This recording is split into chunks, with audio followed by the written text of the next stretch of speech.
This is a video walkthrough of Intradyn's ComplianceVault email archiving appliance. On the screen right now is the primary web interface for the appliance. I'm going to log into the appliance with an administrator's password.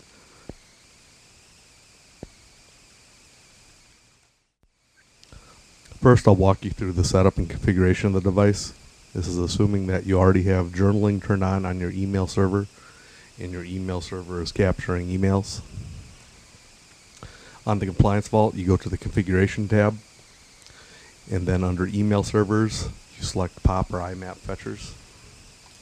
I'm going to go in and edit this account that's already been set up. There is a wizard that will walk you through setting up a new account. Looking at this account that's already been set up, you see it's been given the name Test1. The server address for the server has been added, as well as a description. Also, you need to add the credentials to log into the journaling mailbox that you've created on your email server. We give you 4 options for communication protocol for the appliance to communicate with the email server and pull the journaled messages down from the email server. We support POP, IMAP, Secure POP, and Secure IMAP. It should be noted that with Exchange 2007, by default, it supports Secure IMAP. With other products on the market, they may not support Secure IMAP, and you have to do a registry hack to turn off Secure IMAP on the Exchange server. With our product, this support is built in. The last option on the screen here relates to email deletion off of the journaling mailbox. By default, this is set to delete emails once archived. The definition of archived on this screen is once the emails have been written to tape.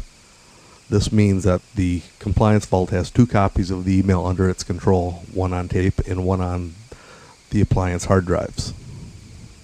So the process is, the journaling process gathers the messages, puts them in the journaling mailbox. The ComplianceVault will log into that mailbox approximately once every 3 seconds and look for new messages. If it sees new messages, it will bring a copy of that message down to the archive.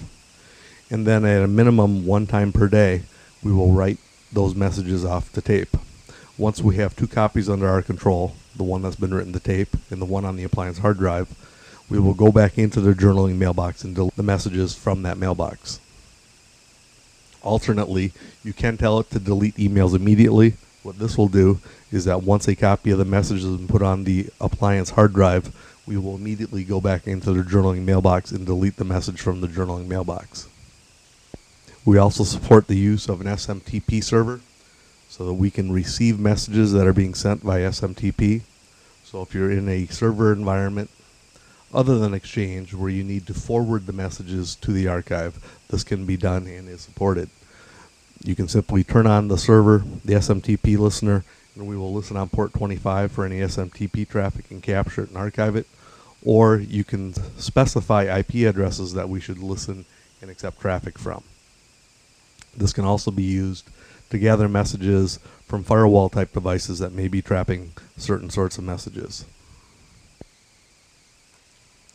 You can set a data retention policy on the archive appliance. On this screen, you'll see that there's a multi-tier policy that is supported. This first section pertains to how long the email is kept on the appliance hard drive. Right now, this is set to 10 years. That means that all messages that are less than 10 years old will remain on the appliance hard drive. Once a message exceeds 10 years, it would be purged from the hard drive. The second option pertains to the database that contains the metadata of the emails. This is the searchable data of the emails. So even though you've deleted the message off of the hard drive, if the second section is set to a date older than the first one, the messages would still be searchable and locatable on the archive. But in order to read the contents of the message would have to be pulled back from tape. And this is an automatic process that pulling the message back from tape if you wish to view it. If you're in a situation where you need to hold emails for legal reasons, this is often called a legal hold, you can enter email addresses into this box, and any emails to or from any address listed in this box would be excluded from the purge process. Moving into search functionality on the product, we present you with a couple different ways to do searches. The first is a simple search. This is a search that is based on a very small set of criteria, the first being dates or date ranges. We do give a convenient calendar function for selecting dates, or you can select all dates, as I'll do in this example. Putting in an address here that would search for emails that were either to or from a particular address.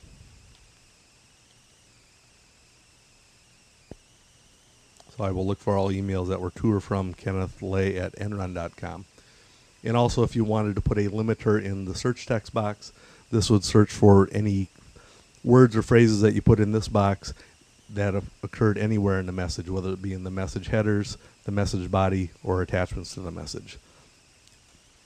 So if I run this search as is, it has gone through the 500,000 messages that are on this device and has come back with 4,640 messages that met that search criteria, so that the messages were either to or from Kenneth Lay. Obviously, this is a very large set of search results, and most people are going to want to refine that. So to do a more refined search, you would use the advanced search interface. This does give you access to dates and date ranges, but now you can specifically state whether the message should be to someone, from someone, words that are in the subject of the message, words that are in, again, search text in the subject, body, or attachments of the message, or you can also take it down to just the attachment level. You can look for words that are only in the attachment or only in specific attachment types. So refining that same search I had created, go ahead and put in another piece of search criteria here. I will use a wildcard, which is supported. So I'm going to look for any email that came from a .gov address that was addressed to KennethLay@enron.com. Now go ahead and submit this search. And so rather now than the 4,000 results, it's now come back with 15 results. I could further come back, build the search again. And now I'm going to use a limiter. I'm going to say, only show me messages that also have the word crisis in them. And it came back with only 3 search results.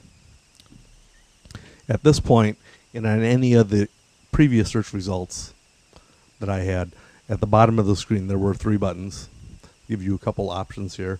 One is you can automatically save the search. So if you know you're going to need to run the search again, you don't have to re-enter the criteria. You can simply click the Save the Search button, give the search a name, enter in a description for the search if you'd like, what the date ranges should be. You'll notice that the search criteria has already been filled in. Submit this, and now it took me immediately to the Save Search screen, which has the search now saved on it. Via email, burn it to CD, or I can open it up and simply drop the emails into an email client and have the emails be readable that way. It is recommended that you use worm cartridges in the tape device, which is write once, read many data cartridges. This means that any data written to these cartridges cannot be altered, cannot be overwritten, cannot be destroyed, tampered with in any way. So this is the ultimate in security, ultimate in being able to prove to someone that the emails that you're sharing with them have truly been, or are truly unaltered. They are truly the original emails. And then once you would click the Retrieve from Tape button, the appliance would go out and pull the messages back from the tape or tapes that they're on. They would then be available for viewing under the Retrieve from Tape tab.